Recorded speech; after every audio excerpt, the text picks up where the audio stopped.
How's it going, everybody? I don't know if you guys can hear me, but let me know if the auto is or the audio is coming in loud and clear, and if you're seeing stuff.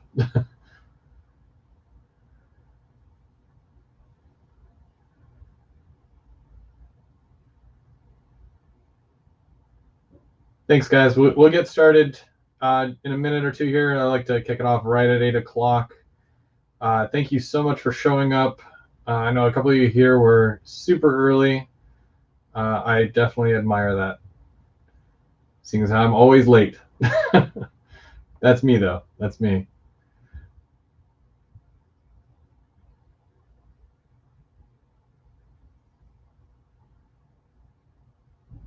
So let's see, we've got James, we've got Dave, we got Brian, we got Brandon, we got CMAC, we got Eminem Rails.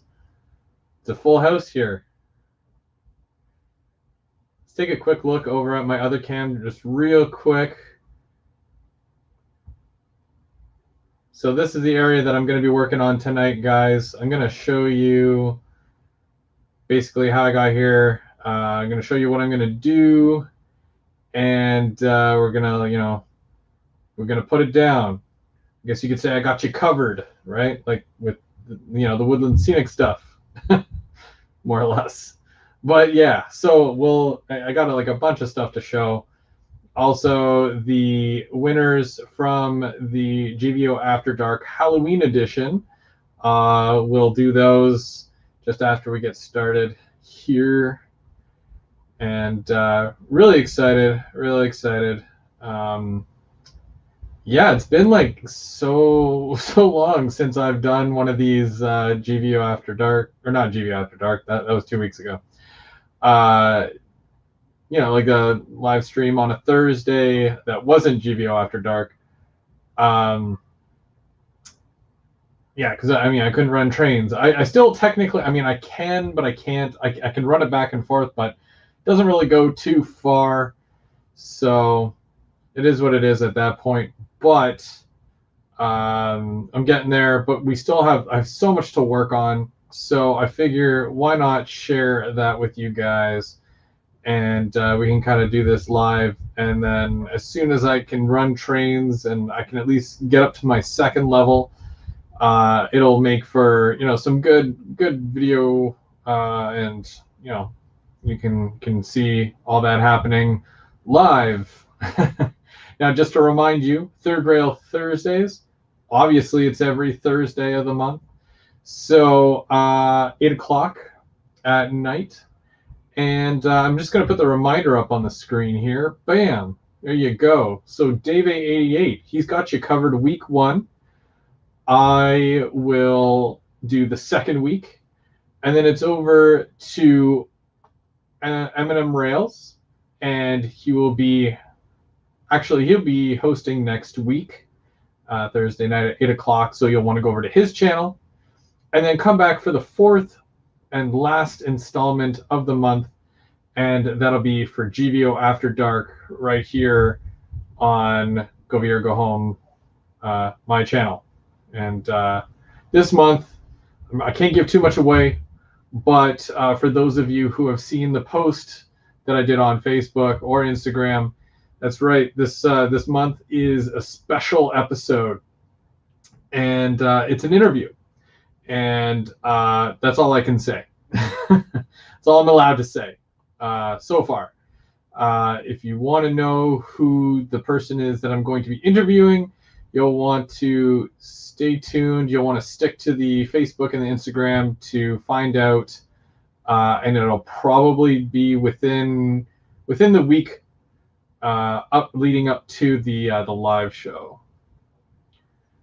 Brandon, I totally will. But with the, I've got like, I'm gonna have glue and stuff out, so it's like, I just don't want to risk it. Come on, it's a Big Mac. Geez. Hey,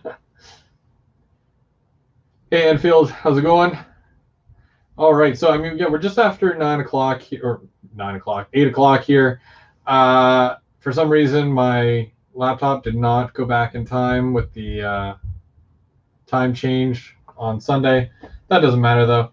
But yeah, welcome to Third Rail Thursdays. I'm going to be your host this week. Go Vera, go home. And we're going to be doing some work. So as you can see, I got a whole bunch of ground cover and stuff in front of me here. And I'm going to I'll go over some of this. Also, I did receive my Static King, which is neat. I've always wanted to do static grass, so I'm going to be trying this out. And of course, I get all my stuff from Otter Valley Railroad, OVRtrains.com. You can check them out. And yeah, so I'm going to go over some of this here with you. And basically managed to get some fine brown ballast. I got a couple bags of that. And of course, I've got lots of different ballast here, and I'll kind of go over it. This one here is actually from my last layout, and it's a mixture of the fine brown and fine gray ballast, and it was mixed together. Now I'm going to be using this for something else on the layout, so this one's kind of irrelevant right now. But we're going to do a mixture that's kind of like this, but I'm going to add in some medium ballast. And medium ballast is very important. It's going to add a bit more texture to it because it's not as fine as the rest of this. So it's going to be neat to basically mix that up, and I'm going to do that live. And I totally forgot my measuring cup. Yay! So as you can tell, I'm super prepared, but that's okay. Again, working through it. It's my first time, guys. Come on, be gentle, be gentle. But let's see here. Perry, how's it going? All right. Also, now when I'm looking at the area, now we're going to go back to the area here. So again, that's what I'm going to be working on tonight, this area here. And I have a few plans that I'm going to implement here. Now that bridge at the back, that's removable right now. I'll be able to remove that. And that way I'll be able to do the ballast coming up between the bridges. And it's going to come right up just up to the front of that building there, where the first switch machine comes up through there. So it's basically, that's where it's going to stop, because I haven't tested out the switch machine yet. So I'm not going to go any further than that with the ballast. Not just tonight. I mean, it takes a while to do, and I don't want to totally bore you guys. So we're going to do the ballast up to there. And then the entire back section that's closest to the backdrop, I'm going to do the grass along there. And I'm going to try and do it as well right behind the house there. It's not really a house. It's like a utility shed building. Yeah, it's a little bit bigger than a shed, but either way. So I'm going to do the grass behind that, and up on the left side of it, hill above the retaining wall as well. I did put the green tape along there just to let me know to not go really any further than that, just because I've still got a lot more to do down towards the camera here.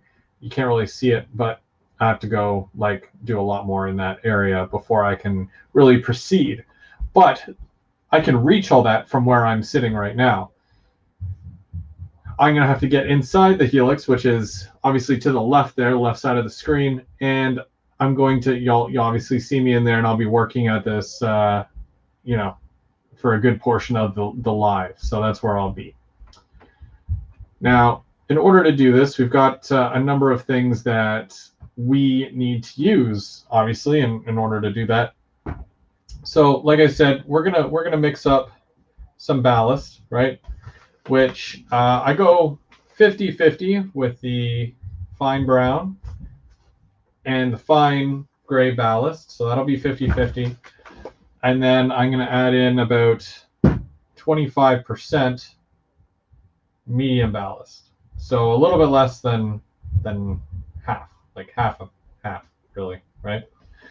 I don't have a lot in there, so again, I'm gonna have to make it work until I can get more. But that little bit there goes a long way, so don't be fooled. What I did underneath, as you obviously you could see, when I was done the wiring and whatnot, and this is a question that a lot of people ask me, how do I paint my track? How do I paint my rails and all that? For that area specifically, all I did was spray it with the Rust-Oleum camouflage. I let it dry, and then I use my magic eraser and I take it right off the top of the rails. It is not difficult at all. As long as you have the right tools, it cleans it up real nice. It smells bad, but that's oil-based paint for you, I guess. Other than that, let's see. So yeah, that's basically what I use. I just spray it on, and away you go. Then obviously I did all the plaster cloth, and then I painted with just acrylic brown for the main, whatever, the main ground or the undergrowth. Well, it's dirt. A lot of people say it looked like Mud Mountain or whatever, but so then I've got some blended turf. This is a green blend, so it's just my shaker, right? I've got 2 of these because I find that it'll be a common color that I'll use. So I've got extra. Then I've got a burnt grass, which is it's a little bit more of it has a bit of a brownish tinge to it. It's like a bright green, dark green sort of. I don't know. I'm really bad at describing things. I'm sorry. Now I like to sprinkle a little bit of this on top. It's an earth blend, but it reminds me of like a dead leaf, or like stuff falling off the trees. I don't know. It's hard to explain, but yeah. So you can kind of see the difference there in that. I don't know if the camera's actually doing it justice or not. But of course, as well, you want to make sure that you have an empty container of some sort where you can mix all your stuff into. Very important. And then, of course, when it comes to doing the static grass, which is the fun part, I can't wait. I've always wanted to do it, and it took me this long to be able to do it. So I've got 2mm light green, 2mm medium green, and a 4mm medium green. So when you get the Static King here, it does come with a booklet, and it tells you, what is recommended for what. And the only color I didn't get was like a strawish color, like a dead grass almost, which, no regrets. But I'm pretty sure I can add some of that later. That's not a big deal. And of course, I've got these little tufts as well. I could make these my own, or myself, with the static applicator, but I'm gonna test this out and see how well these work. It's just like a peel-in stick. It's from Pico, as you can see. It's just a static grass tuff, right? Just in case you don't have one of these. But I can make my own, so it doesn't really matter. It's not a big deal. And of course, my ballast spreader.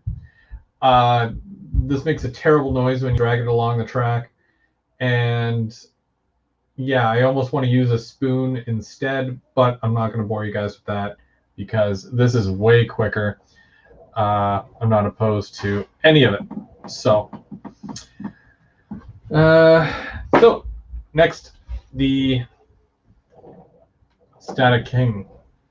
So this was about $110, and basically you get it. Comes like this, and this here, this is your ground, right? So there'll be electricity, or a static, somewhat of an electricity running through it.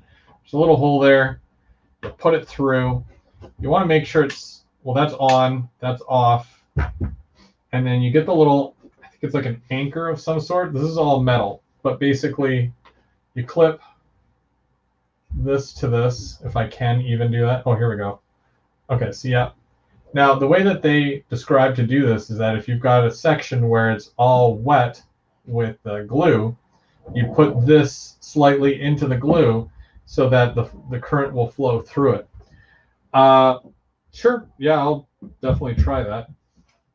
Now, with some of the other things that it does come with here, you get a divider, which goes in the middle there, right? It goes inside. You got to take that off. So I'm going to use this one that's on here, but basically you get a little screwdriver, and there's a little screw on the side here. You basically take it off, you take the screw, and you get like a couple of these little different ones here. There's like one with the larger holes. There's one here where half of it is smaller and half of it is larger, which obviously you use with this. And that allows you to either have like more in that area, or if you've got a bigger, because I think it goes right up to 12 millimeter. And then, of course, you get a little mustache comb. Just kidding, it's not for your mustache. It's for doing windswept grass. If it's taller, you can brush it a little bit, and it makes it look like the wind is blowing in one general direction, or at least it was at one point. And if you're cool with that, you got it, right?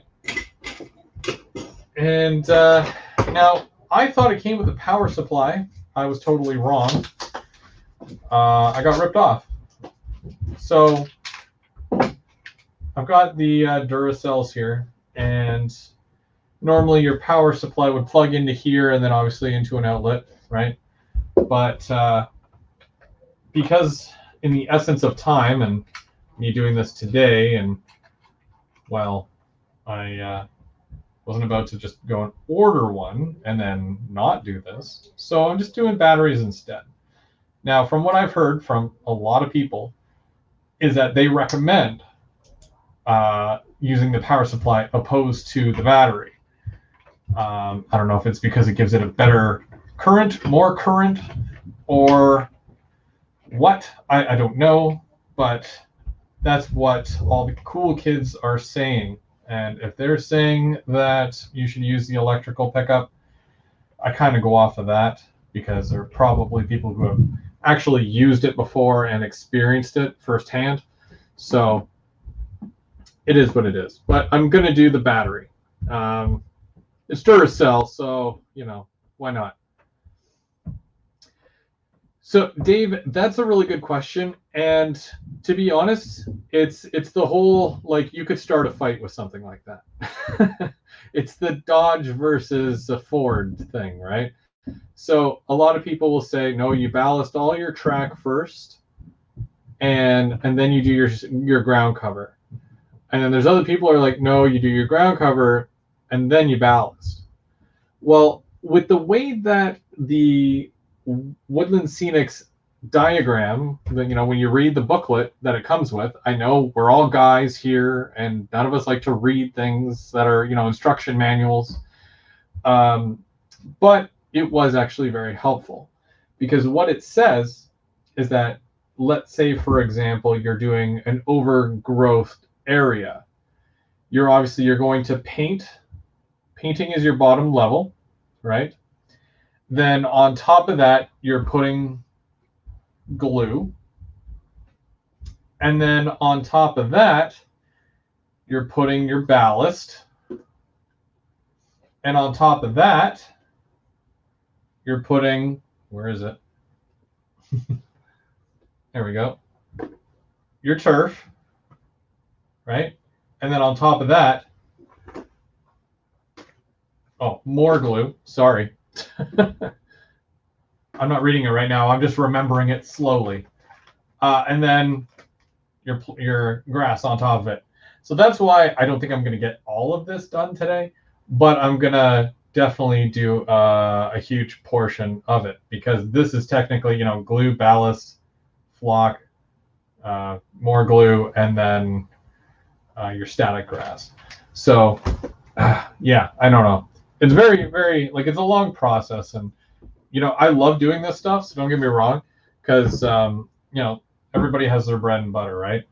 And I love doing this stuff. You know, adding trees and all that, even though I'm yet to actually plant a tree on my layout, but this layout will see trees.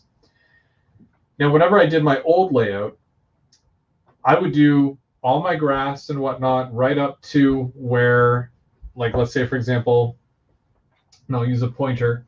So if the track goes along here, I would do my grass right up to here, and then my ballast would come down off of where the track was down and create the embankment.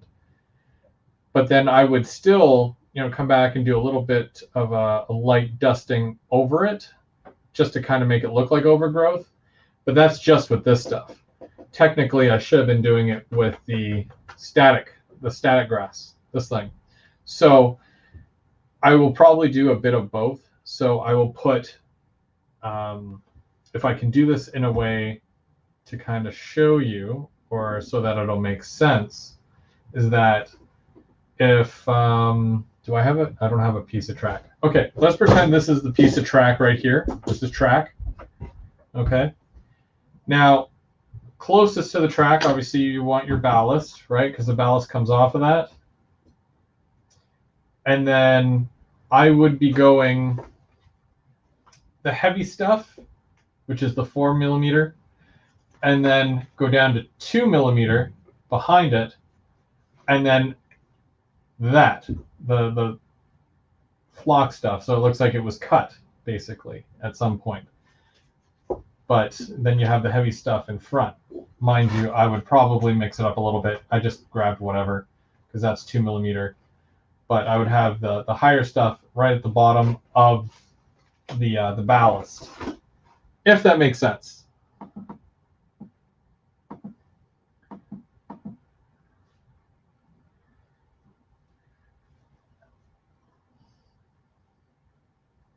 So yeah, we'll get started here because yeah, I explain stuff, but I'm not the best at explaining things. Hopefully I'm making sense here. But before I do, let me announce the winners from the contest last month. So these were the prizes, right? We have the GT box car, one that's XC on there, and Athearn Roundhouse. Then we had the Intermountain Canadian cylindrical hopper, and then we had a Bangor and Aroostook box car that has been patched over. These are all brand new in box, right from the factory. And the first winner for this box car here, and I'm going off the YouTube name, Steve 87th PSAP. So what I'm going to get you to do, if Steve, if you're watching, checking out the banner, and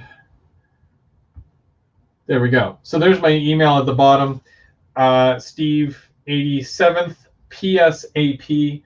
You won this box car. So send an email to gvoafterdark@hotmail.com, and you know, obviously your address and whatnot, and I will ship that out ASAP. The next winner, the winner of the Canadian cylindrical hopper by Intermountain, Justin V. Justin V. Now, I think he already knows, and I'm pretty sure eventually he'll send me his address, even though I've sent him a number of things in the past, and I never write anything down. So he'll have to send that again. Justin V. And last but not least, Bangor and Aroostook. The winner for this one here is Chris W. W.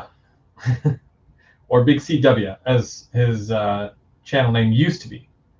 But congratulations, the 3 of you. My email is at the bottom of the screen there. If you have my personal information, like my personal contact, you can just, either way. But there you go, guys. Thank you to everybody who has entered or did enter or tried to, win something there. Definitely trying to do more giveaways and stuff. And it was lots of fun. We had lots of fun on the Halloween show. So big shout out to everybody who joined us for that.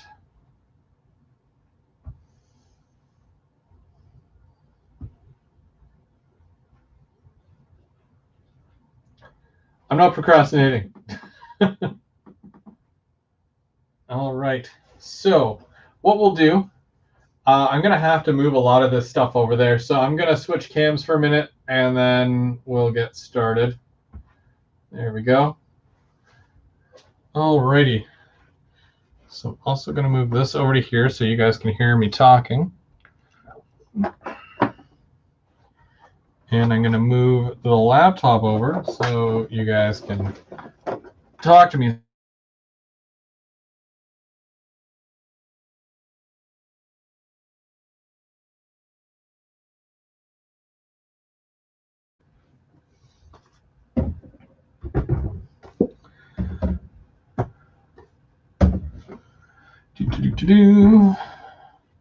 Might need like a minute or two. This is very difficult stuff.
2 seconds, guys. 2 seconds. I'll be right there.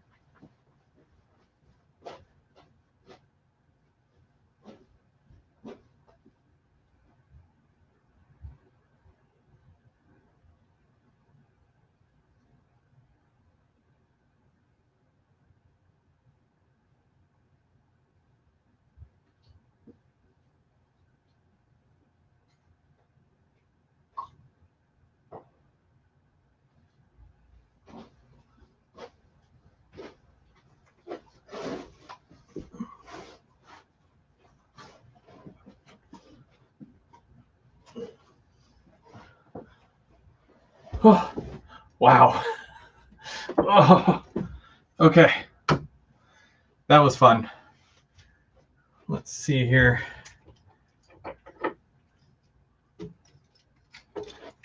So I want you guys to be able to see from multiple angles and all that fun stuff while I'm doing this. So just kind of setting her up here.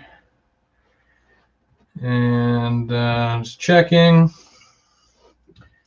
Okay.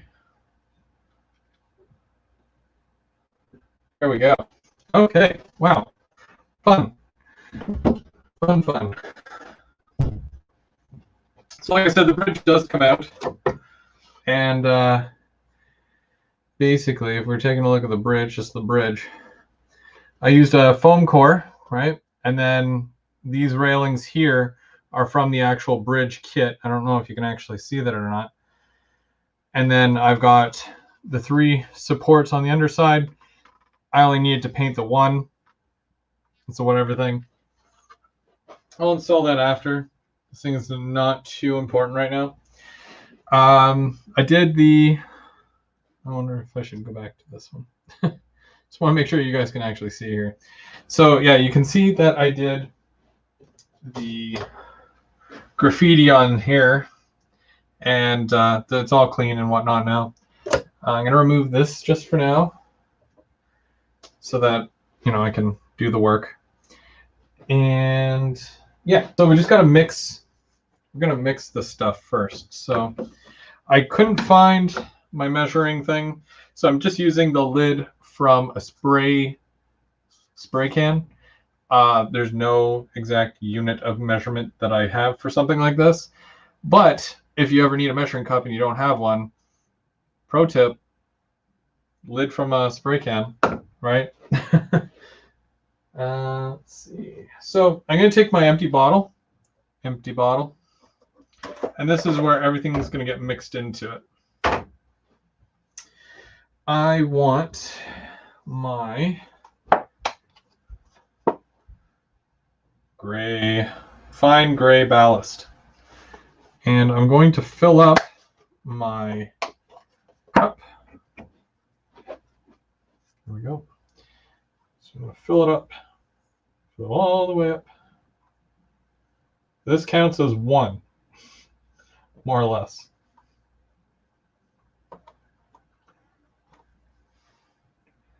And that's, that's pretty decent. Well, maybe a bit more. Whoa. Okay. Right to that line. Perfect. Okay. Even if it's not perfect, like the ground is not perfect, so don't feel like it has to be.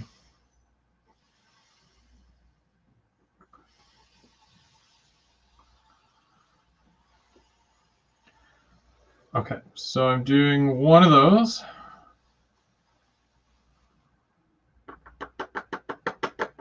One. That's exactly one there. 1 cup. And then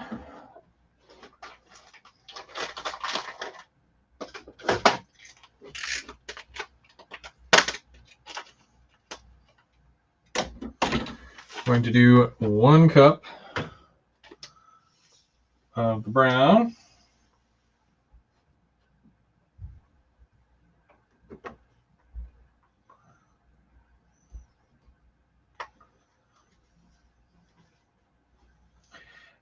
Now, again, you can always adjust your measurements and whatnot as per the area that you're modeling. For me, this is just what I'm going to do for my layout. So don't feel like you have to do exactly what I'm doing here, but I'm showing you what I'm doing here is all. Okay. Now I've got, obviously there's a heavy mixture there, right? Like it's very 50-50 right now. So I'm going to close that up.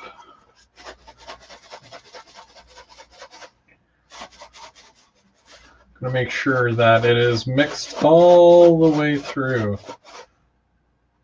Ta-da! So it's like a gray with like brown spots to it. Hopefully you can kind of make that out.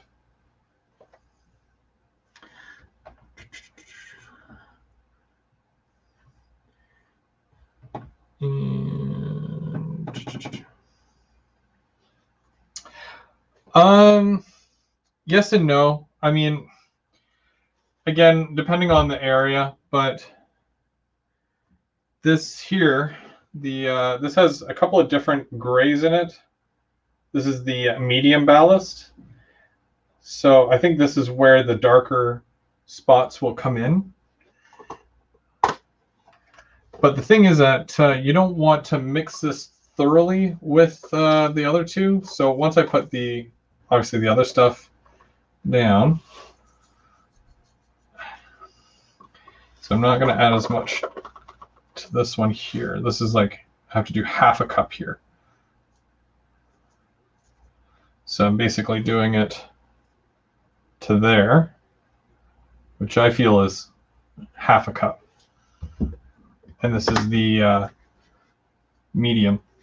And this is fun, like, experiment with like different colors and textures and come up with something that is different or unique. Or if you're able to, copy the exact region I can't even begin to fathom how I would do that personally for Ontario Northland.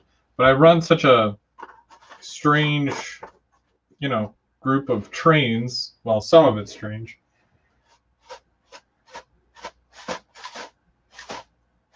I don't want to mix it right in there, but there's a bit more texture in there now, right? And it kind of sticks out, especially on the top. So that's cool. So that does, it is what it is there.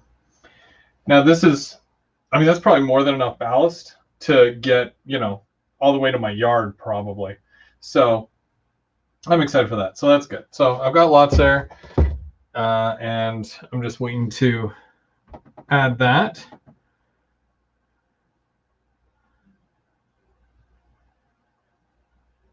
Okay.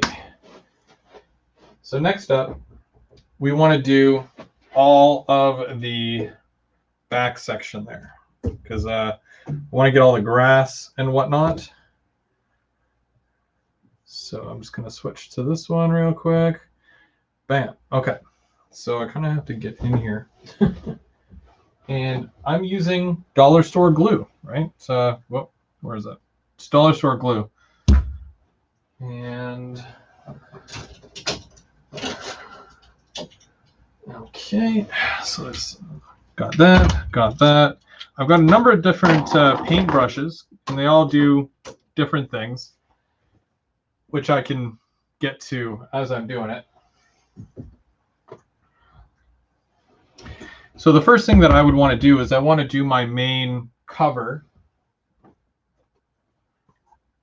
So I'm going to be using the three different colors here. So the green blend, like I was saying, the dark green.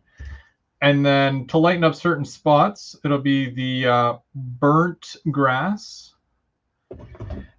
And then to highlight certain areas as well, I will do the earth blend.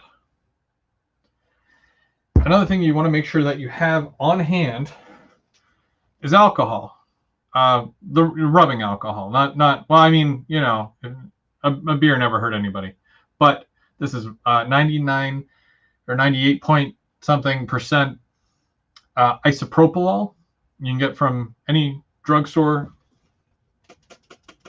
Yeah, and I've got this neat little spray bottle that got from the dollar store, so very inexpensive. And I gotta get in here somehow and get closer. Jeez. Okay. All right. So what I'm planning to do is I'm going to do this entire back section, and I'm going to start off with the dark stuff and then kind of come downhill and make my way down this way. So I'm going to put these off to the side. My ballast is going to wait while I'm doing the grass. And I'm just going to check the comments real quick before I do this. Oh, an SMT raid. Hey, guys. Hey, SMT. Thanks for joining us.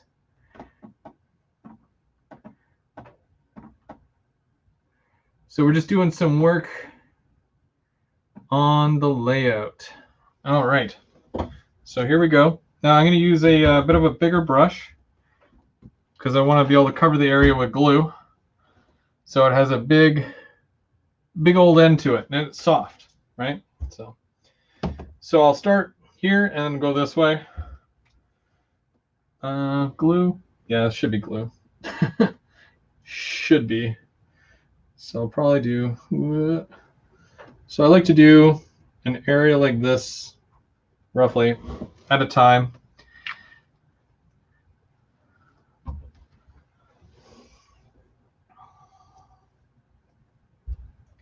Now there is a little bit of a gap between my the back of my layout, like where the backdrop is, and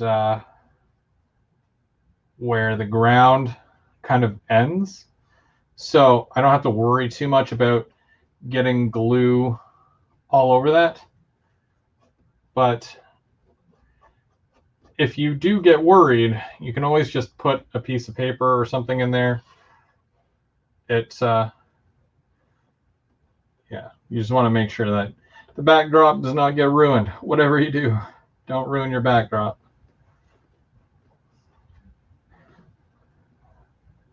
Especially if it's the expensive kind.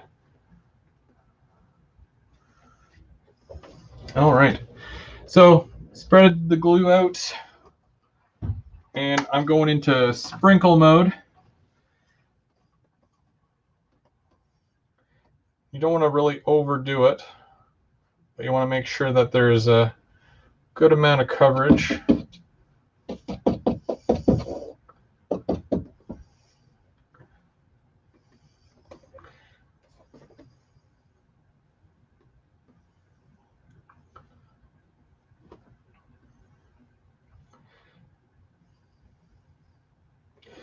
Okay.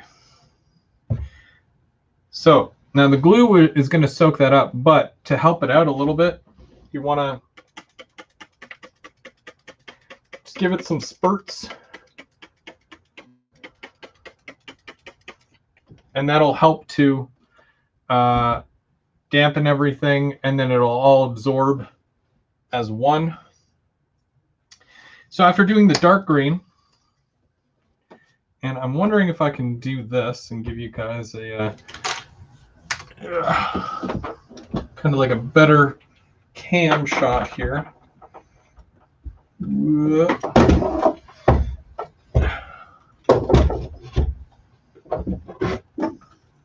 Okay.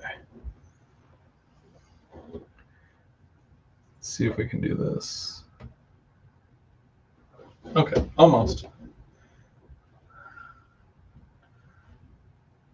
Okay, good. Okay, so then we take the one that's like a little bit darker.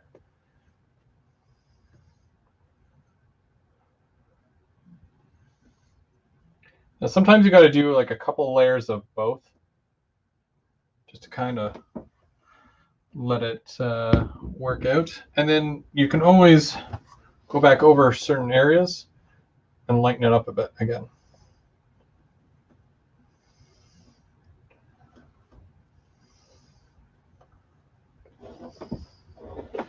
The object is to blend. I hate to sound all Martha Stewart and whatchamacallit, but it's true. Sprinkles. So I developed my sprinkling from my years as a cake baker, and I was never a cake baker. Just kidding, guys. Okay, so you can kind of see there how it's kind of turning out. So when I get to the bridge area here,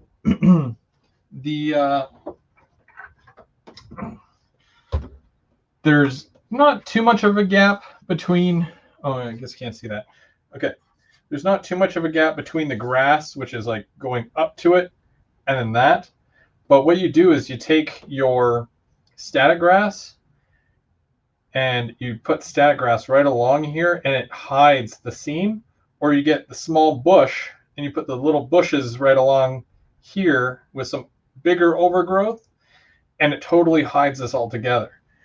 That's like farther down the road, but that's just an idea of what you're you know, wondering, the question you're asking. Yep. So we're going to do a little bit more here. Oh yeah, I forgot to moisten. So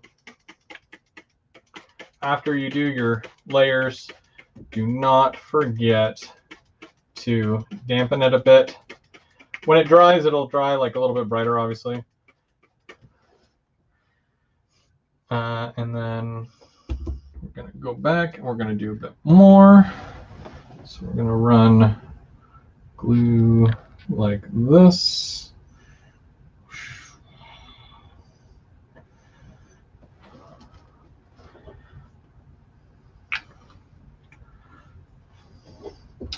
And I wonder if I can turn that. Oh, I totally can. Neat.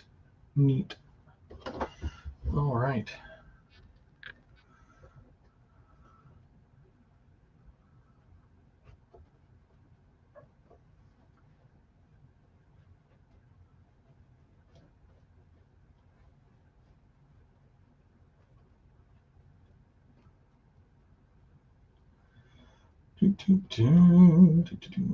Now, normally I would have like my favorite tunes blasting or whatever Siri wants to play, because sometimes they just play whatever is in your phone as opposed to what you want to listen to. Y'all have been there. You know what I'm talking about. You're like, how did that get into my playlist?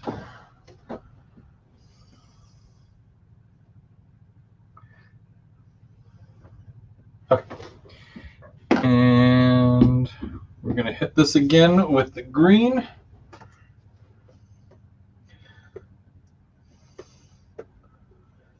And I know what you're thinking. He's only using one hand. How is he doing this with only one hand?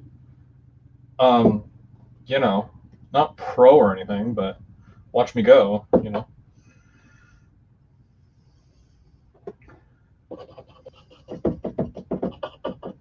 Okay.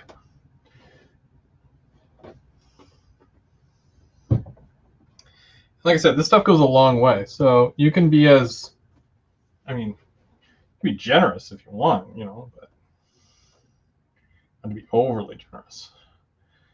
Some of it's going to get covered up by trees and bush, but I like to do that stuff like way after. I'm actually excited to be able to say that I'm going to plant trees on this layout. Seeing as how the last 5 layouts, if you guys are keeping score, last 5 layouts I've had, even though I've gotten to scenes where I can actually turf it, I've not actually had bushes or, you know, shrubbery.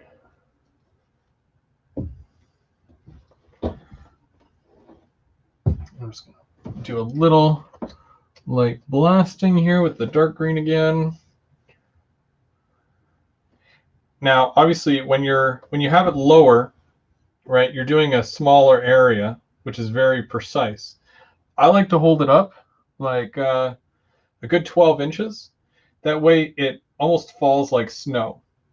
And then this way it doesn't give you, you know, a small area where it's exactly one color. Unless, obviously, you missed a spot.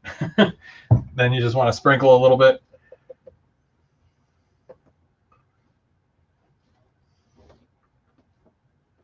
I'm trying to make it so that it doesn't look like I did one section to here and one section to here.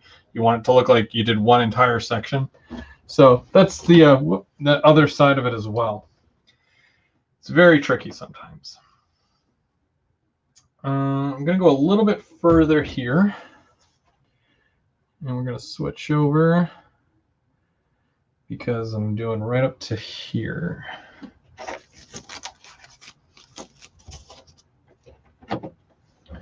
So I'm going to kind of mark this here, so I don't want to go past this.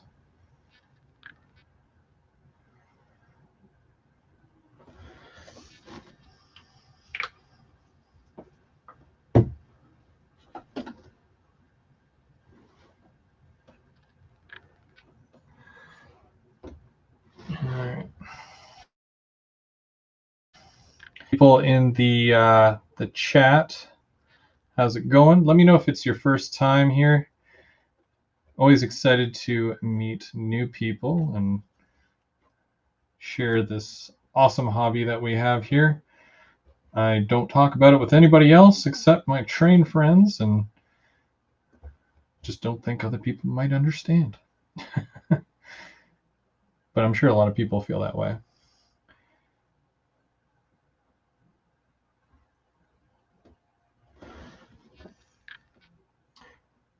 Cruz, how's it going?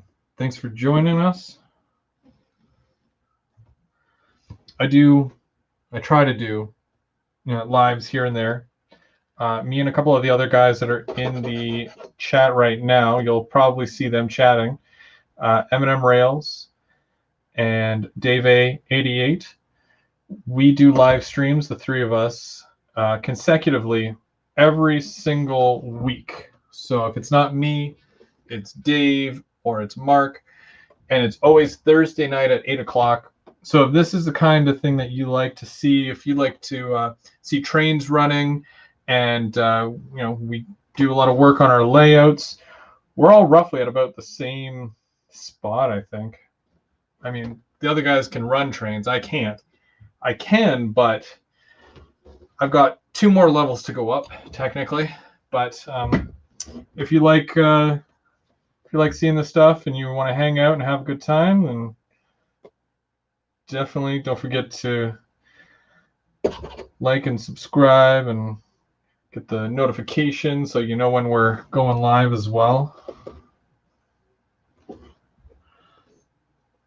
How does that look, guys? Definitely a lot better than all the brown paint, right? Thanks, Paul. Where are you guys located?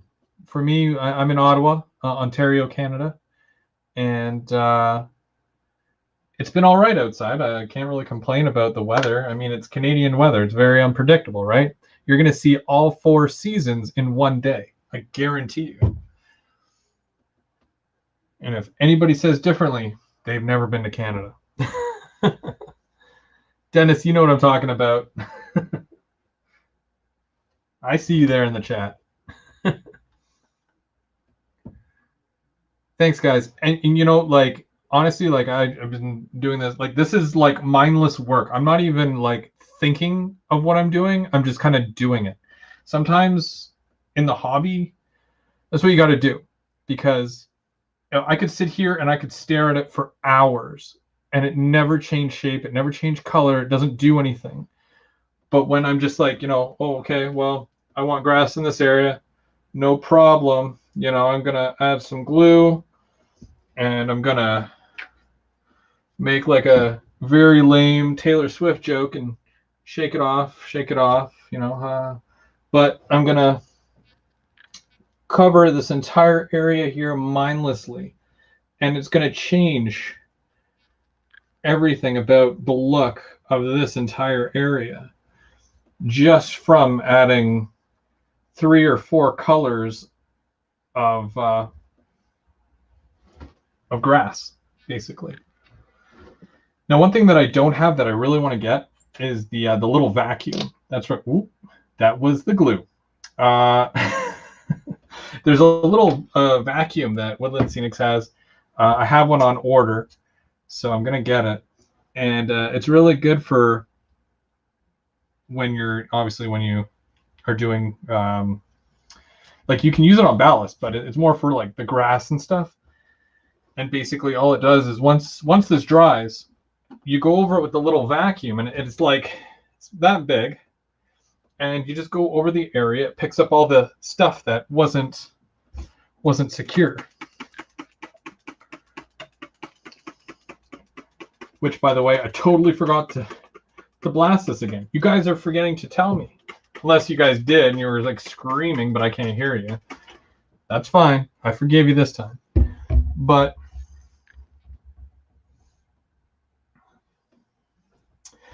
Perth Railfan.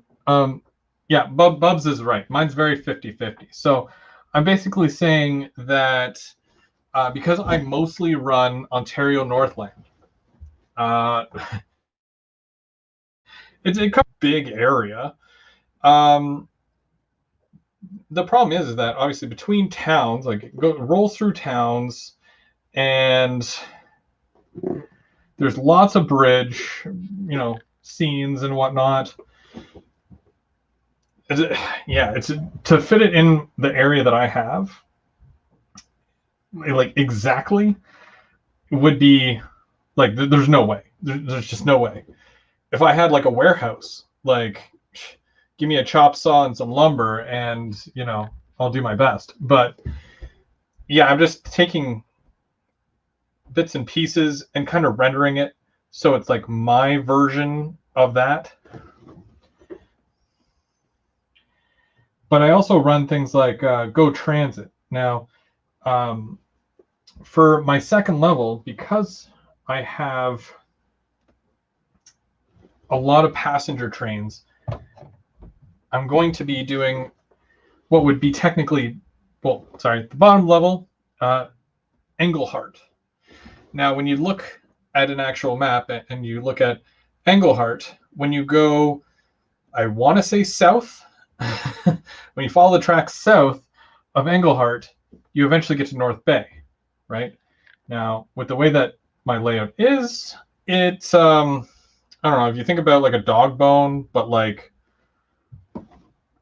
a really big version of a dog bone. And what happens is that in order for it to get down to the bottom, it goes back on the second loop. Yeah, again, very hard to explain. You'd have to look at the picture diagram. I have pictures, but it's very, yeah, I'm not good at explaining things at all. Sorry, guys.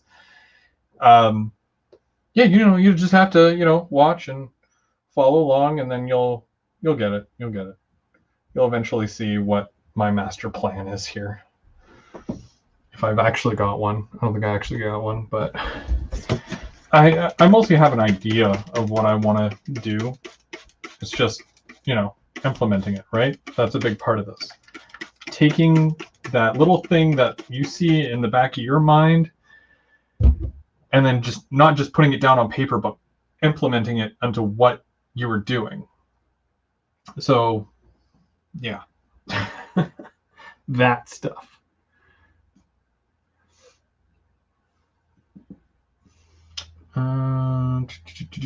Okay, yeah, so then I can do up here now.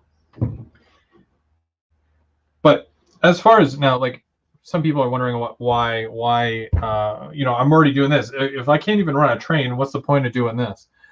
This is already all wired here, and I'm inside my Helix right now. The second level is literally right here. This is where the second level is. In order for me to go up with my Helix, this all has to be done here, like finito. Like I can't reach this. I won't be able to. There's no way. So this all has to be done, and then I can go up to my second level. And I'm okay with that because it gives me a chance to take a break from the woodwork, taking a break from the wiring and all the other little things, painting track, weathering track, soldering, as much as I love doing all that stuff, I have my favorite aspects of the hobby, which is, scenery. So I hope to, be able to do this every so often where I can take a break and just do the aspects of the hobby that I really, really, really like. It's all good. The hobby in general is awesome. Model railroading has been very good to me. So this is my way of giving back and sharing it with everybody else. But yeah, some things are easier to do than others. Like wiring, I try to avoid doing any sort of electrical whatsoever. If I could hook a car battery to it and then that's it, I don't know if that would work, but yeah. But then there's signaling and all that other fun stuff. So hopefully I'll be able to get into that. Dave will come by at some point. He's the master electrician here. He's my go-to guy for anything that is electrical and decoders and pizza and bacon. He's my dude when it comes to that stuff. Mostly just the bacon, though.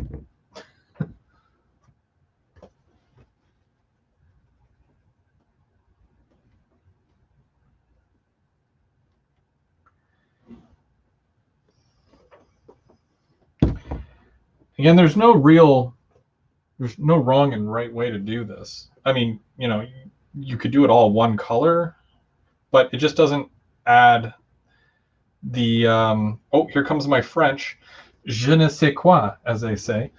And you need to give it layers.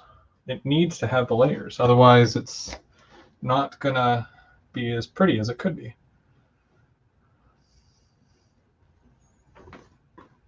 And just gonna sprinkle. I find that if it gets too heavy with one color, I can come back and lightly dust, and then it doesn't seem as bad.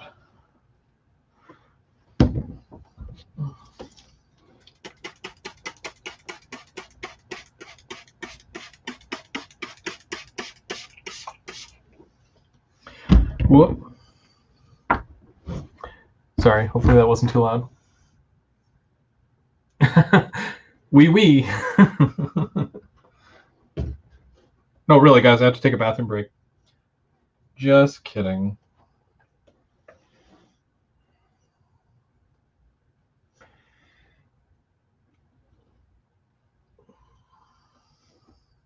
Also, now I do watch the lives back, and I usually go through the chat and whatnot, just in case I missed anything, questions and whatnot. Around Kingston, Ontario. Okay, right on. Kingston. Yeah, it's not too far from here. Hop, skip, and a jump. Yeah, so I usually go back and read through the chat. So if you feel like I might have missed you, I missed a question or anything like that, I'll address it on the next live, or if you leave a comment, and I always try to answer all the questions and whatnot and comments that viewers leave. I mean, you take the time to ask the question. It's the decent thing to do, right?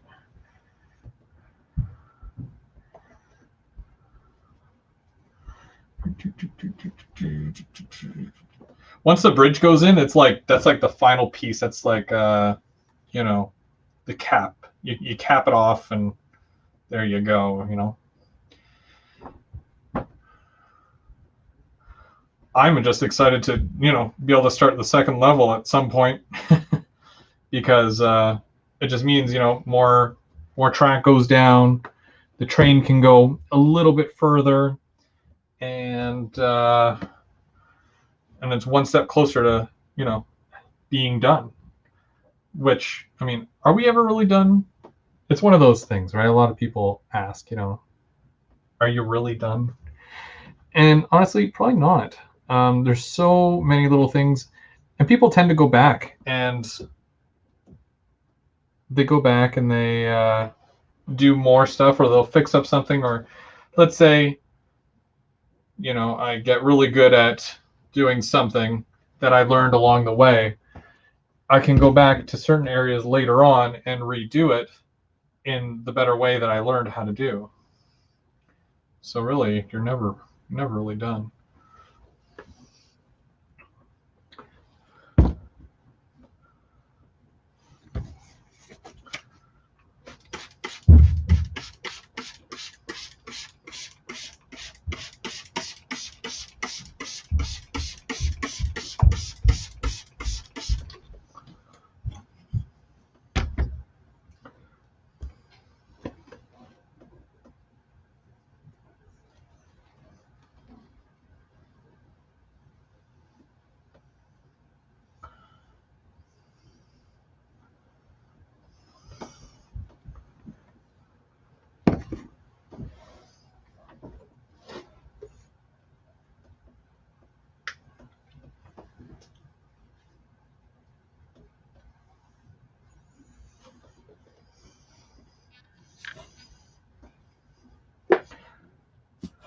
Might be out of glue.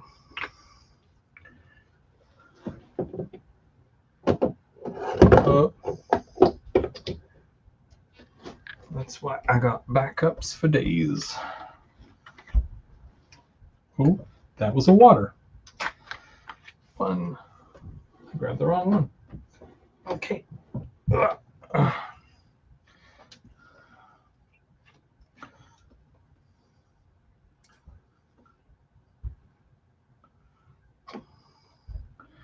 So this entire section is basically going to get done. It's nuts.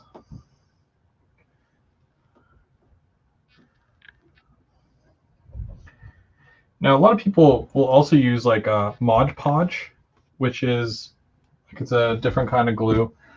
A lot of people say, well, it dries a lot quicker. So, you know, I mean, that might have its plus and its negative to being able to use it, right? Like you can only do small areas at a time. Yeah. But, you know, technically you don't need to do that large of an area anyways. Is it stronger than white glue? I have no idea. I've never really used Mod Podge, so, but I hear great things.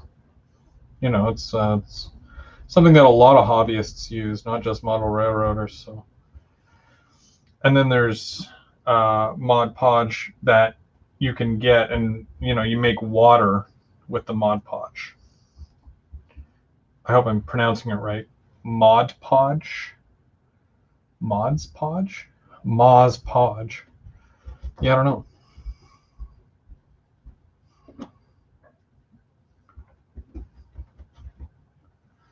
Okay.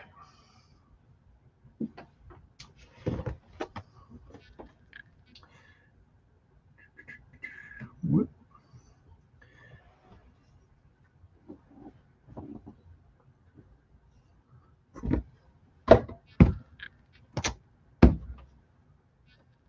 Sorry about the shadowing too. The light is right above me, but like behind me a little bit. So it will create that shadow.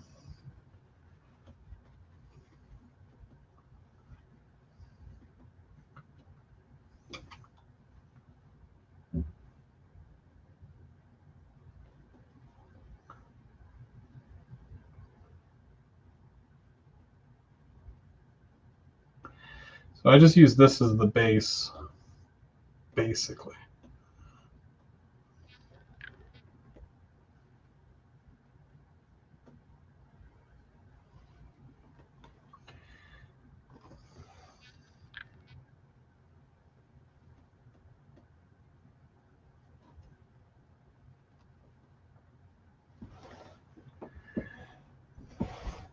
I don't know if you can even see it. Nope. Just a big old shadow. Oh,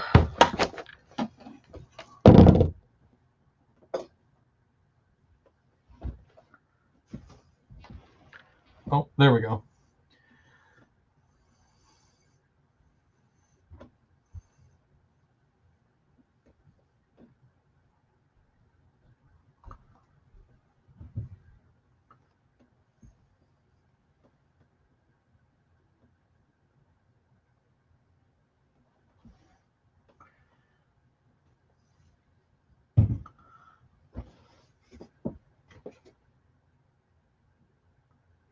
Hey, Crossed Anchors, how's it going?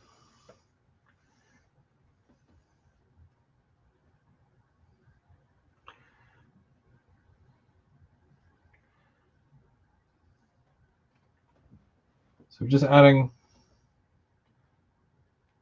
a little bit more color to it. And then I'm just going to come back and I'm going to hit it with the green again here, just to dull it down a little bit because there's a lot of the other color on here. I wouldn't say there's too much, but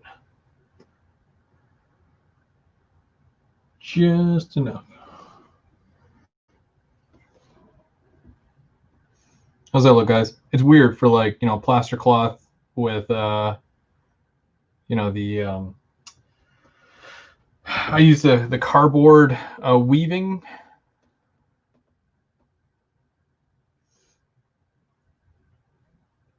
Oh, thanks, guys.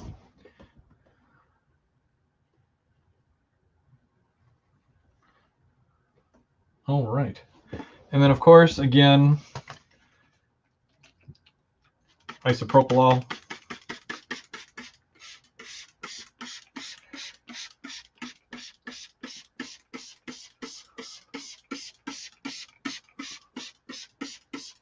this is what I find to be like the easiest, easiest way to do this. A lot of people will come back and they'll okay, well, the 50-50 water and glue, and they'll go over that.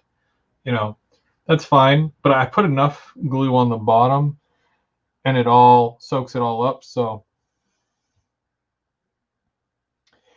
yeah, life does get very busy. Definitely. Even for me, like I've got 2 kids.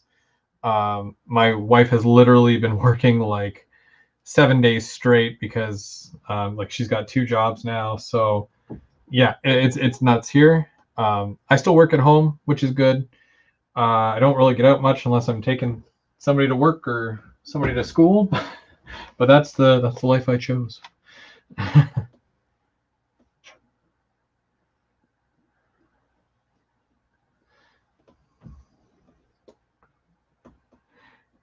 Okay, so that's gonna be the last little bit here that I'm gonna do with the shakers, and then we'll do some ballast because I know that everybody's they want to see how the ballast is going to turn out.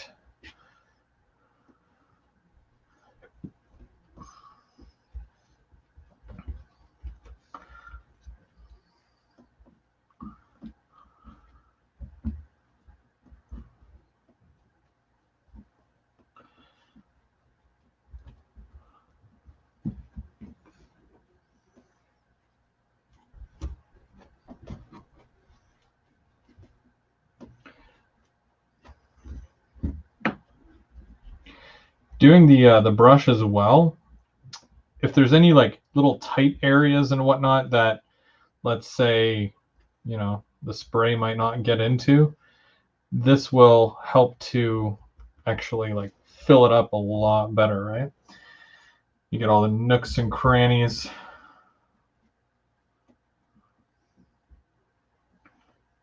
Okay, let's put that over there. And goes in there. And we'll do the shakers one last time here.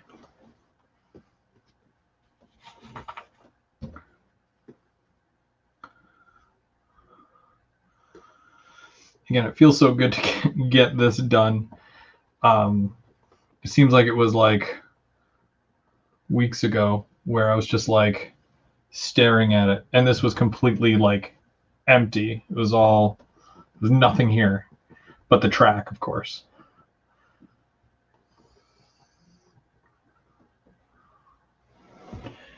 So to see it all covered and filled in just the way it is, it's a sigh of a relief to me, to be honest with you.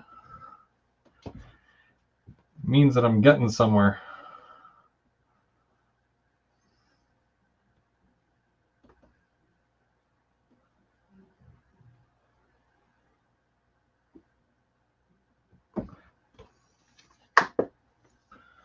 Probably won't need that anymore.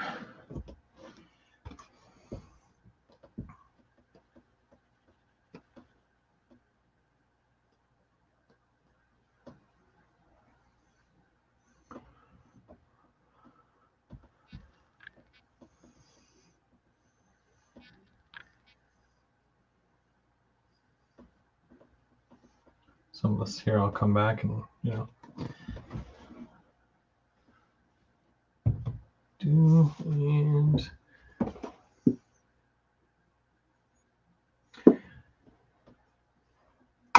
thanks, guys. I appreciate the support, even if it comes with a side of pineapple on a pizza.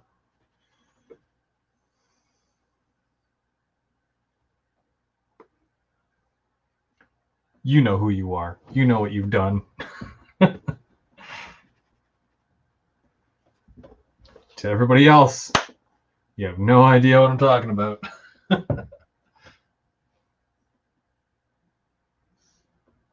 Mark knows how to do this. I swear. He knows how to do it. You just got to do it. Okay. So we have what is technically bottom layer. Well, not really the bottom because the paint is the bottom layer. but it's let's see here. So as far as ballast goes, this is either gonna go well or not well. That's my confidence, everybody. My confidence. So I said I would not go any further than here. And you guys will be able to see firsthand how well this little Bachmann. Oh, right. Thanks, Dave. Whew. Dave, the lifesaver.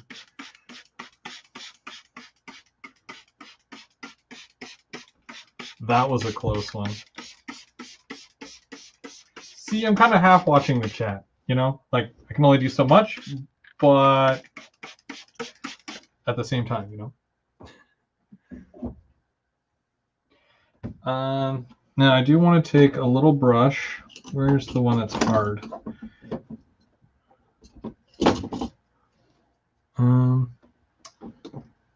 Okay, that one's super soft. Okay, so I'm just going to clean this off.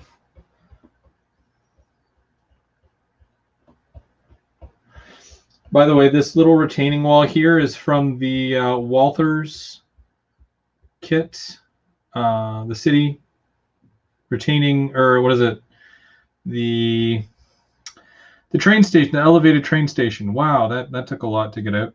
The elevated train station. Now, this is actually a piece from my old layout, and I'm actually adding it to this one. So that's neat. There's a conversation piece. I mean, no one will ever see it from where it is, but that's okay because I know it's there. And it's a little thing that adds a lot of detail, right? Because this building here, right? The building that does go there. Obviously, if there's heavy rain or anything, right, the water's gonna go down, and you don't want like a landslide, right? I don't know. That's the story.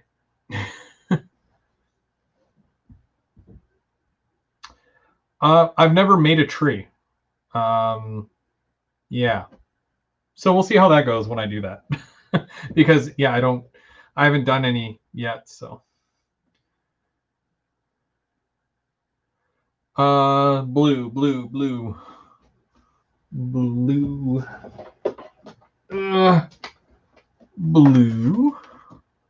My hot glue gun. Right? And it's old too. I've had that. Geez, okay. Dollar store glue gun. It was like, what, $2 or $3. And in the amount of layouts that I've had, I've only had two. The first one, like, that one's gone, long gone. It lived its life. It did what it was supposed to do. And then whatever. Then it moved on. Threw it out. Whatever. This one here has gone through a couple of, layouts. And the glue sticks, I buy a bag of them. So I'll buy like 5 or 6 bags because I go through, well, obviously this section here, I can't even tell you how many glue sticks I went through because they're only about like 5-6 inches long. But I go through, that's about, like a section like that is about 2 glue sticks. So 2, 4, 6, 8, 10, and then this entire thing goes right around the front of the helix. So, all right, I'm stalling again. Sorry. Okay. First set of ballast for the new layout, and you guys get to watch this live. This is something that I find very tedious, so I don't know why I'm doing this live. Maybe it's because I'm waiting for the ridicule. I need somebody to tell me how crazy I am for doing this live. As the chat floods. Crazy. Okay. Now you'll probably hear some really odd noises that this thing makes. Okay. It's not like doing that squealing now noise. That's good.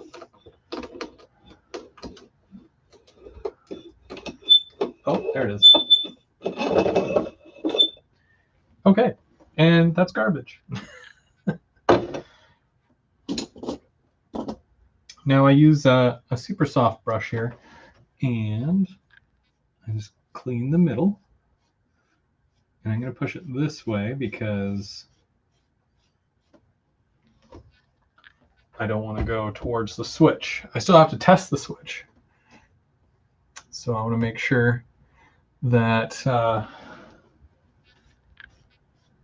it works before that gets ballasted. But I can still ballast all this because the track is done. The track is colored. It's painted. I painted it.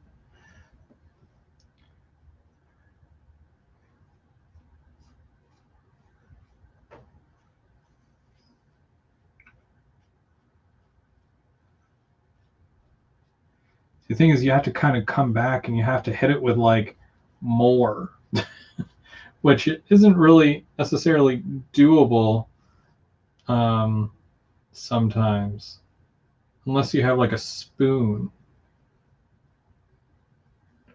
And I don't have a spoon. I'm unprepared.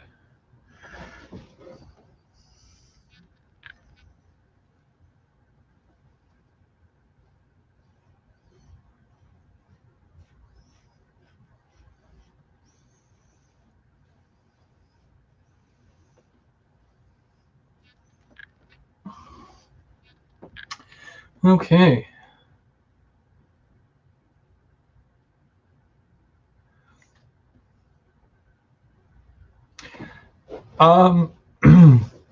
Maybe with weathering a locomotive, they're so, you know, nice. Like, I forget. There's a specific name for this kind of brush here, and I called it a fan brush in front of my wife. She got so offended. She's like, it's a something brush. I don't know, contour or something. I don't know. She knows the whole makeup thing. I'm just supportive of whatever. But yeah, I don't know. I called it some weird name and yep.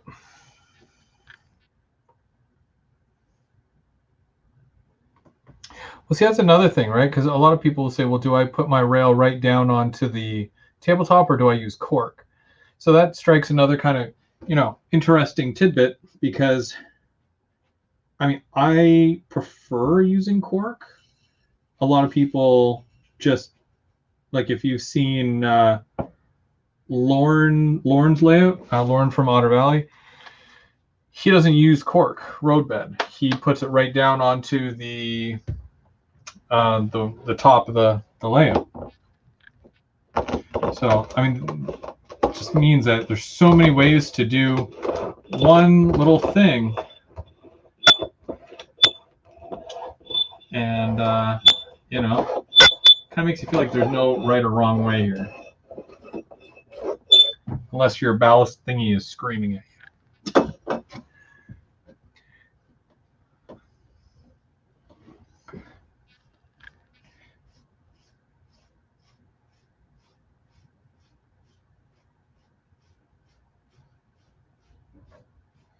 I'm probably not even going to get to glue this tonight. I don't know. How long have I been going for? There's no way it's been 2 hours. Has it been 2 hours? Holy moly. Oh, man. And you guys are still watching? Okay. Well, I mean, I appreciate the support. I feel like the longer you guys watch, the longer I do this. I didn't get to really demo the king. Uh-huh. So, 10, 9. 9. And then I went from 8. 8. So it's been an hour and a half, right? I don't know. My whole thing is messed up.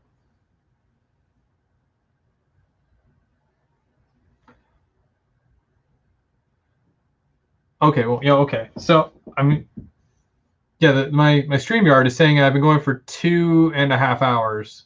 So that's weird.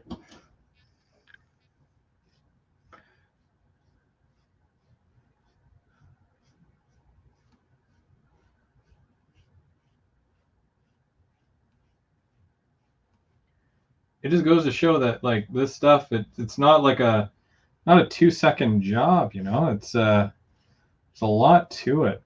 And I mean, even though I feel like, I'm kind of mildly taking my time with it, at the same time, I'm doing it very mindlessly. So it's just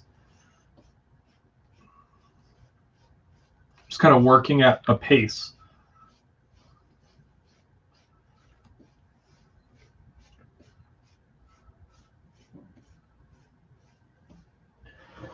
Plus, I had the intro. I had to talk about who won.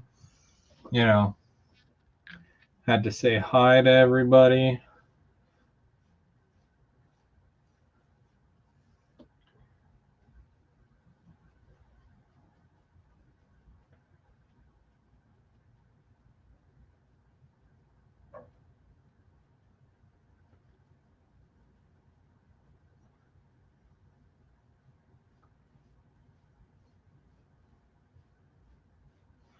So who was it? Was it Perth Rail Fan? He said that he just put the track on the cork, but he hasn't ballasted. Why no ballast? Why what's keeping you from ballasting? Or let's work through this. Who knows? After seeing this, it might inspire you to ballast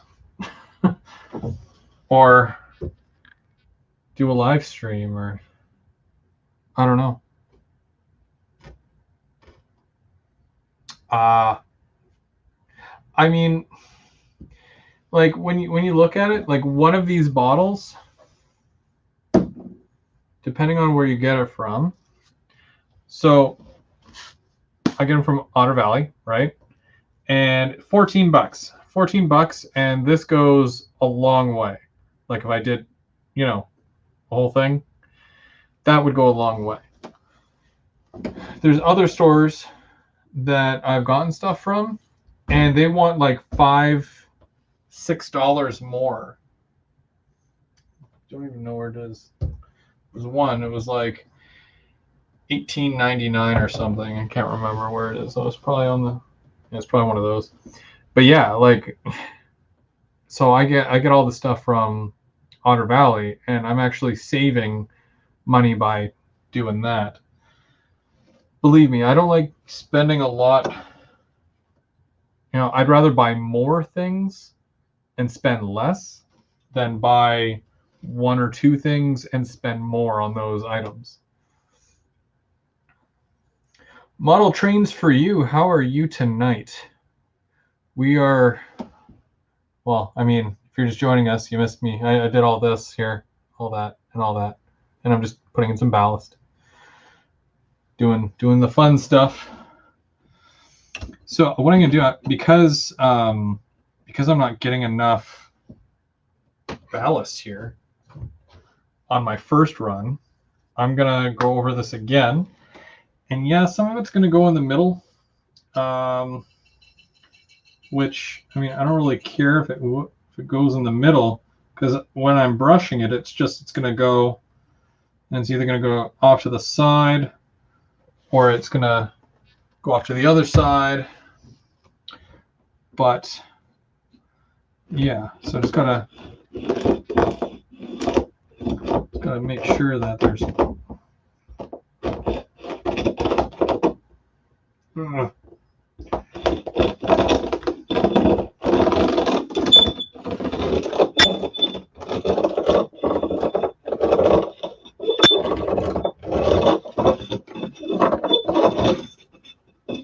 okay.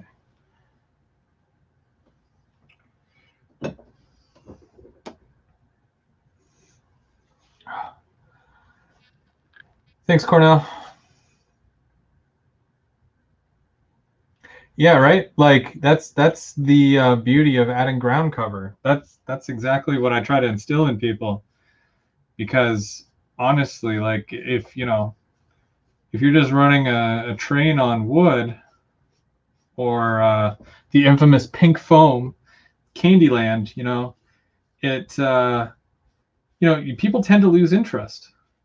And I got to be honest, like I've been there where I'm just like I'm so sick of seeing all this pink foam, and then I would just start painting the pink foam, and then you get to the point where it's like, well, now it's all brown, i.e., chocolate land over here, and what's next? What do I got to do to liven this place up a little bit more? Even just the backdrop. After I added the backdrop, like I find that the layout did like a total like flip because it adds so much. And even just a small area like this, like you guys are looking at that, and it brings it to life.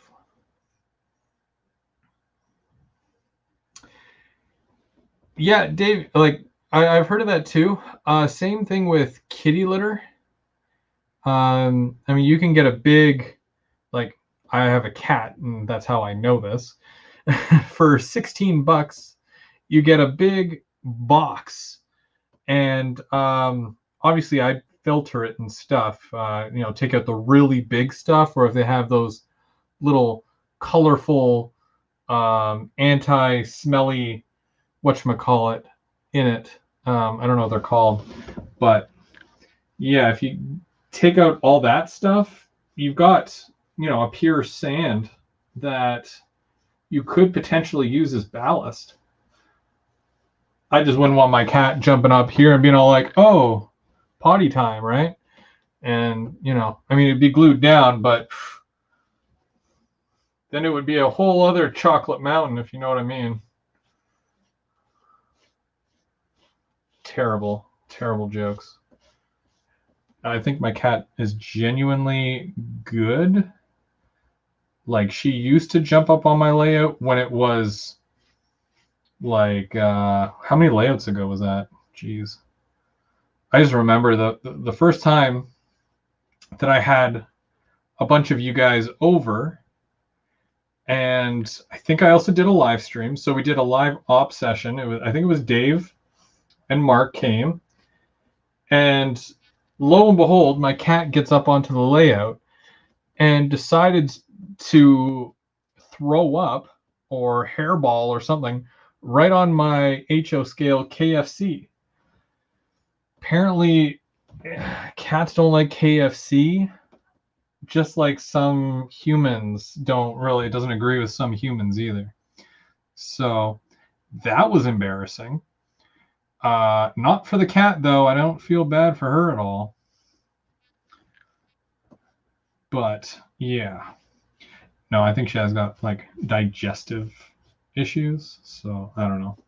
But yeah, super embarrassing. I don't even know if you guys remember that. No, definitely not. Definitely not, Mark.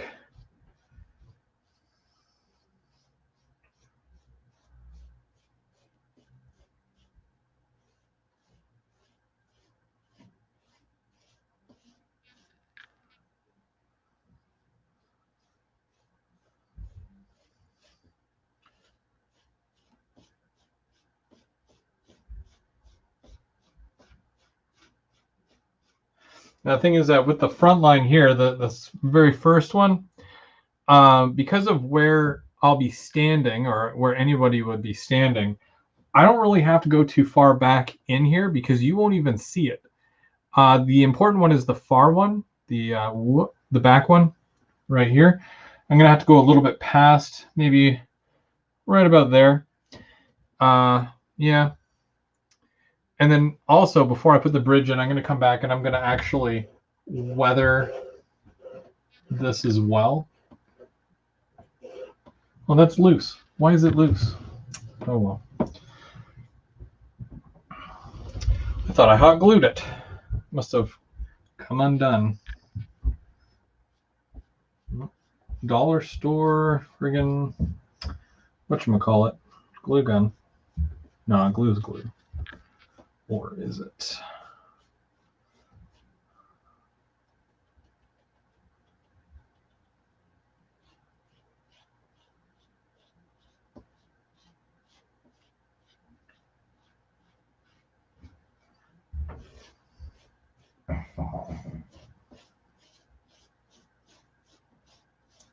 You know, I should do this for people. You need your thing ballasted and you don't want to do it, pay me and I'll come and do it. That would be cool. Because if you can get paid to do something you like, why not?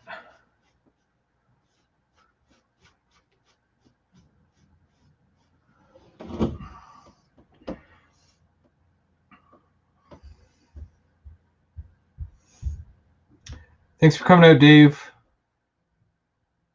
I don't think I'll be going much longer here, but thanks for coming by.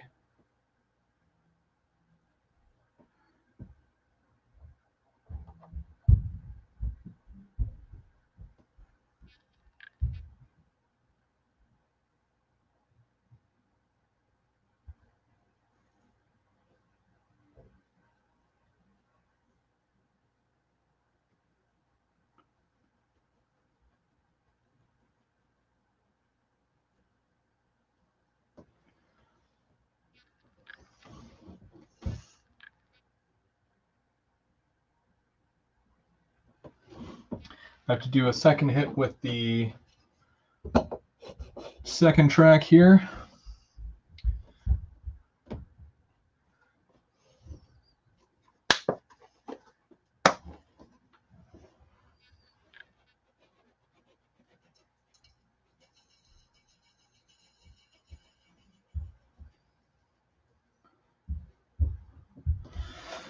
So yeah, again, this is actually the entry to my Helix, which I cannot wait to actually be able to go from bottom level to second level here. Yeah, can't say enough words of excitement. It's gonna be so cool.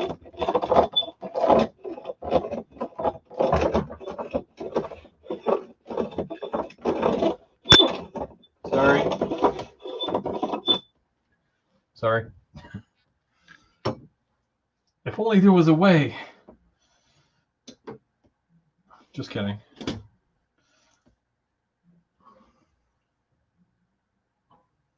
Right? Wait, you're not talking about the whole layout, are you? I don't have enough time to do the whole layout today. Although, the other corner that's down, that's down that way, if you follow the track, all the way to the other corner, that side is ready to go as far as adding the weaving, the cardboard weaving. And I'll be filling that section in real soon as well, because I can't reach that section as soon as I put my my module right above it. But obviously that section is not as important as this one here because of the Helix. But you know, like when I can't do something here, like all week, this has been sitting ready to go. I didn't want to do any of this stuff until I had you guys here, because, you know, obviously it gives something to do, right? And wanted to kind of work on this with you guys here and chat away.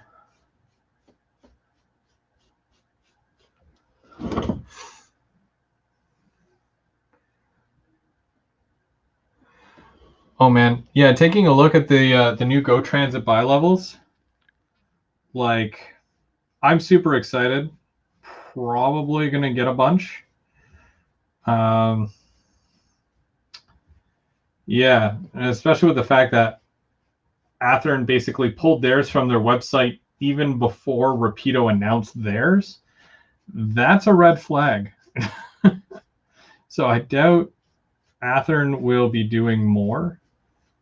I mean, they very well could. They could even still do N scale for the super niche N scale Go Transit modelers. You want to talk niche? That is super niche right there.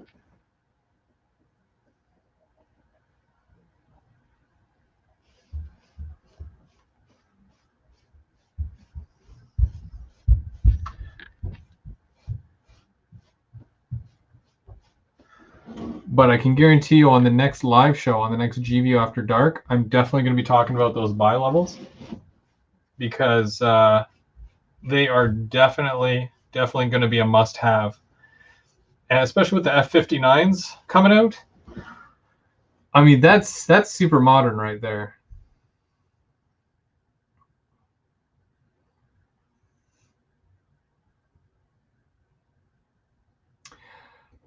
I mean, there's no real confirmation, but if you take a look at the facts, F59 bi-level cars, they are doing the fish bowls, and they're doing something else. What is the other thing?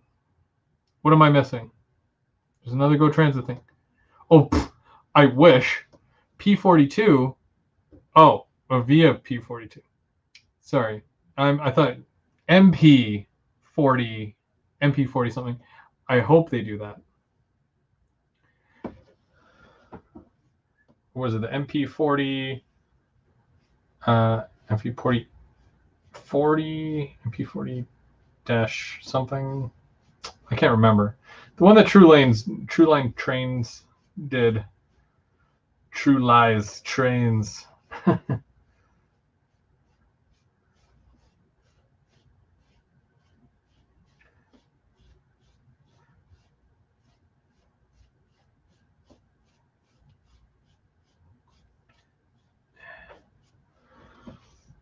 We're getting there. We're getting there. I don't think there's enough ballast here, but we're getting there.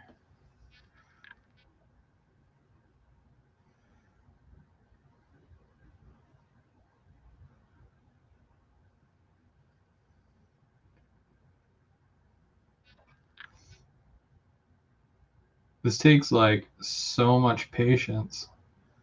I'm like dying inside right now. I wish I had like a can of Coke or something. MP40PH, yeah.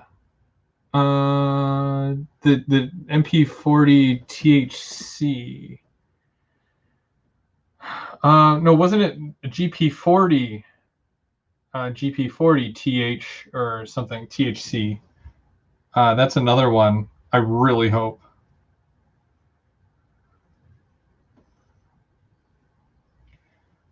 But at this point, I mean, like, you'll probably be seeing a lot more. They could even do the F7 now if they really wanted to. Have a good night, James. Thanks for joining us tonight. I know you stuck it out for a while there.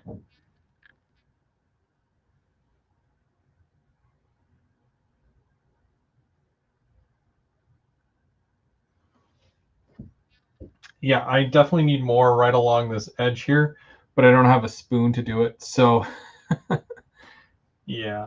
I mean, I could totally, like, dare I freehand it? Oh, man. I don't know. I don't know if I have a steady hand right now.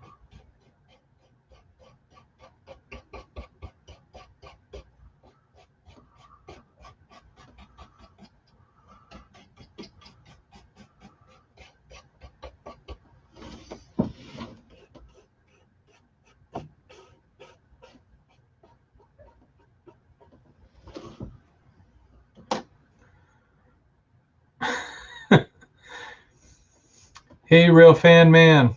How's it going? How are you tonight?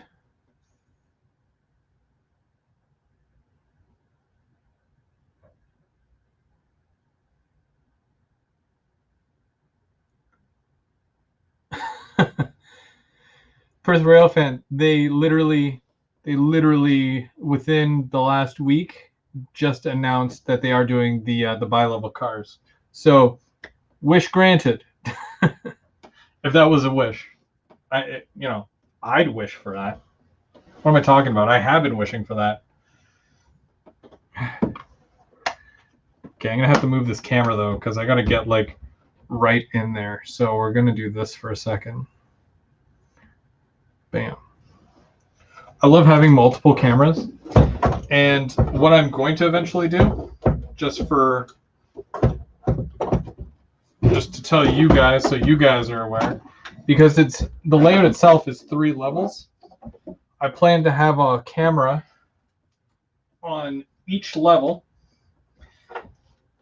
That way, when I do, the streaming or live streaming, I can switch between, level 1, level 2. OBS Studio, yeah. It's a whole other process for me. I got to learn. But it's definitely something that I'm going to try to work into this here.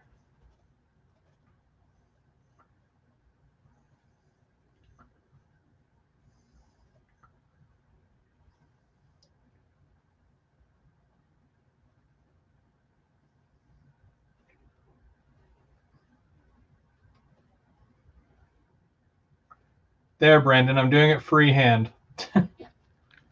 And I'm going to go a little nuts in this area here because there we go. Because it kind of goes wide there.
So tomorrow's kind of a neat day.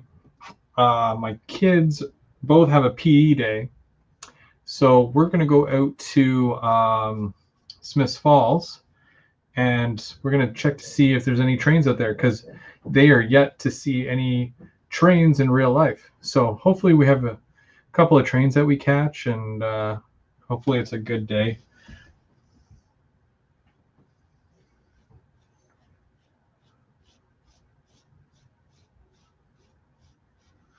Maybe get some McDonald's.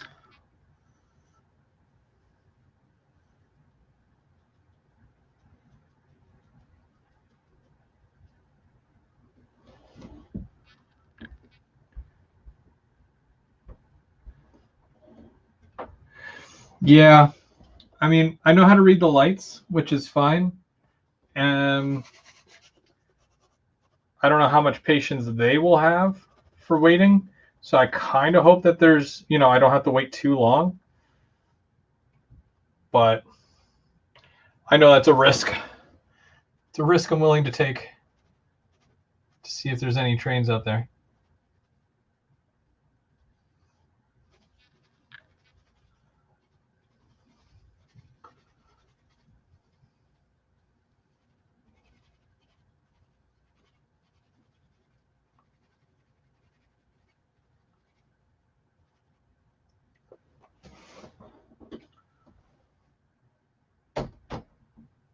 Oh, good.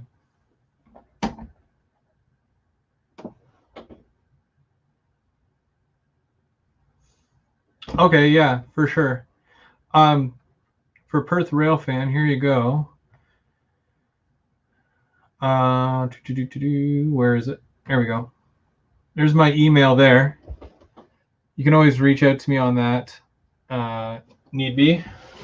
I think I'm going tomorrow around noon-ish.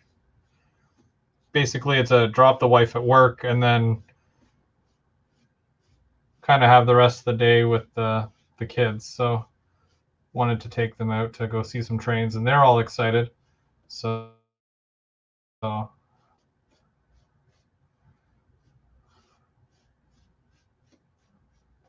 if you don't mind, let me know if there isn't going to be anything around that time, and definitely appreciate it.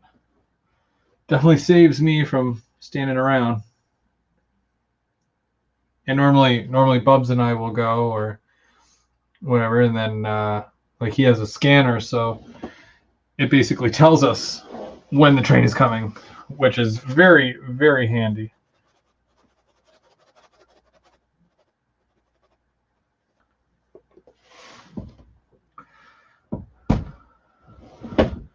Ow.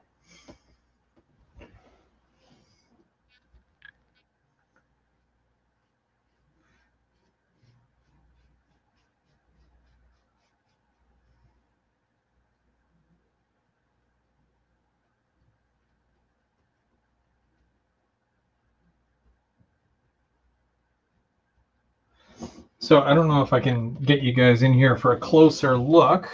I probably can.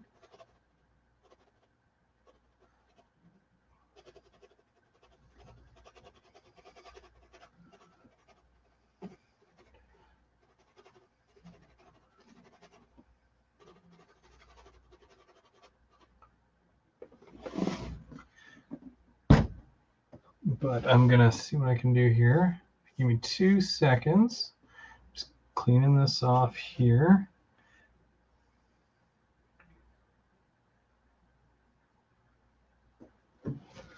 And I do want to kind of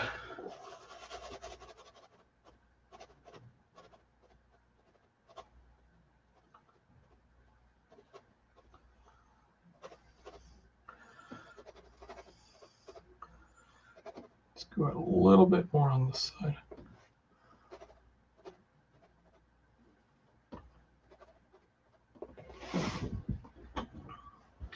What do you guys think? Does that look decent or what?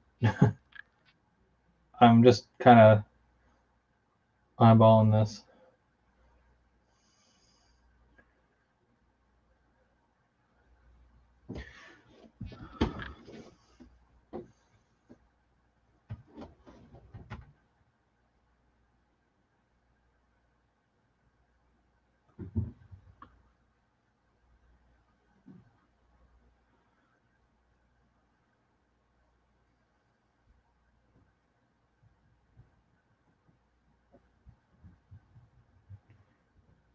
Yeah.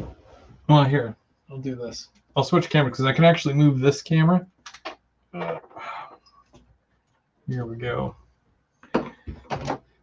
So this is somewhat of an up close here. So we've got it's all filled in there.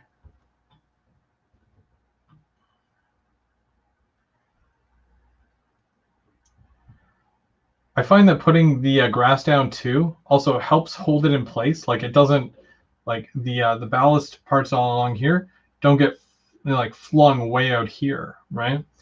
So it really, it really helps to keep it in place as well, almost like a little wall.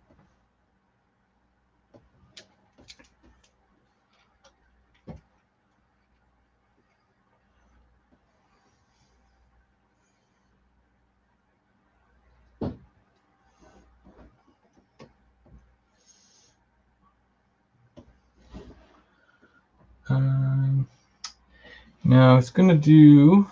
What was I gonna do? Probably that.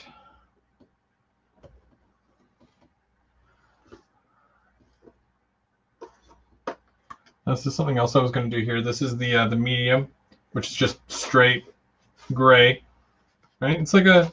This is what I was adding as in a half a cup to that stuff. So this here is where the building is, and I just want to add, if I can, if it'll let me. Uh-oh.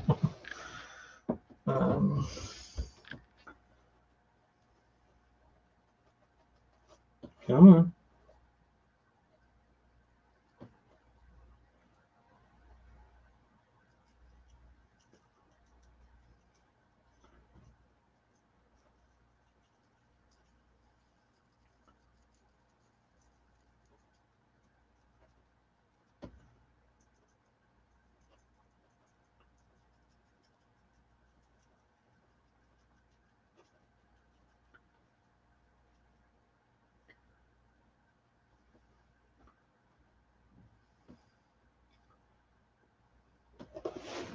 So as you can see here, oh, you can't even see.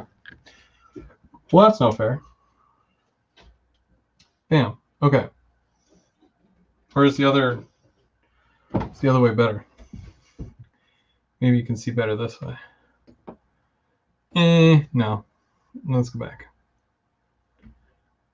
Okay. So, brush. Yeah. So I'll just fan it.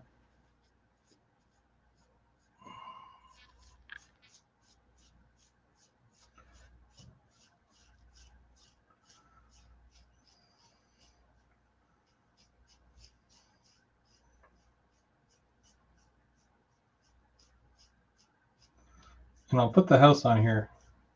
Keep calling it a house, even though it's clearly not a house.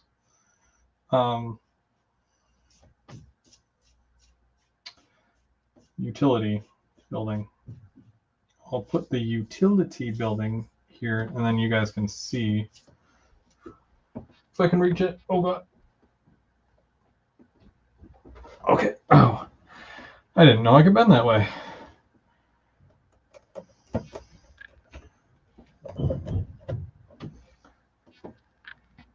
Haha. Voila.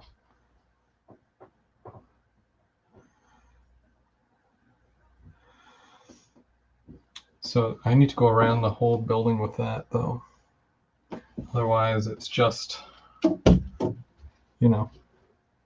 You guys can see that, yeah? Cool. So I gotta go around the whole building with that. That's just the test. Slowly running out of the stuff. I definitely need more.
All right, Bubs, you have yourself a good night. Thanks for joining us, eh?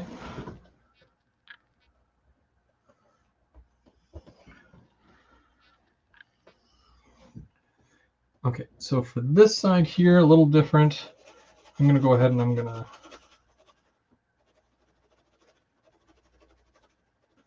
do this.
Okay. Here we go. Okay. So, yeah, is that out? Oh, it's almost out. Okay. Let me just. Sorry. I thought I was out.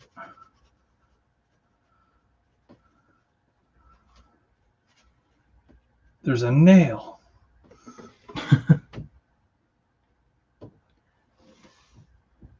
There's a nail in my bucket.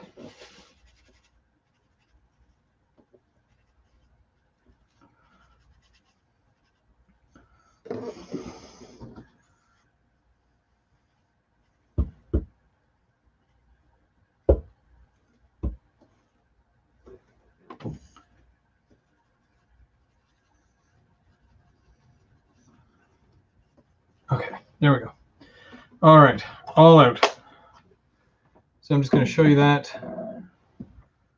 what I did here, and you guys will be able to see it on this camera a little bit better. There you go.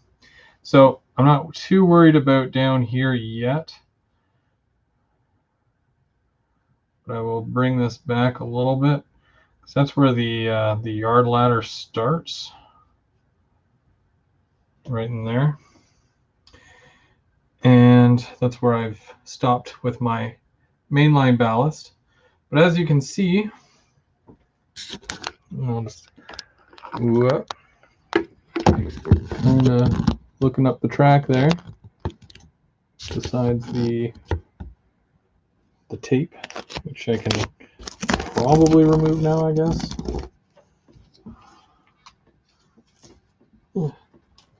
So yeah, kind of taking a look there. That's basically what we've got done. And I'll put this bridge back so you can kind of see what we're doing with the bridge.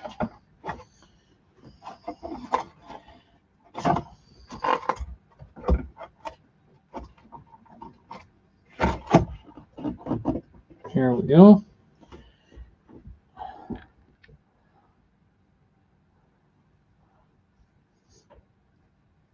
Oh, glue? Honestly, dollar store white glue, school glue, as they call it, school glue, whatever they had when they would use white glue at school. But yeah, so obviously I got to glue this all down, right? But I'm not entirely done. But I've been going on this stream now for about 2 hours at least, I think. So I'm gonna call it. That's it. That's all we're gonna do today. Unfortunately, I know, right? But you know, there's so much more layout to do, and this is just a very, very small portion of it here. And yeah, it's a lot of work. Honestly, like even just the bridge itself was a very, very tough to kind of fit in there.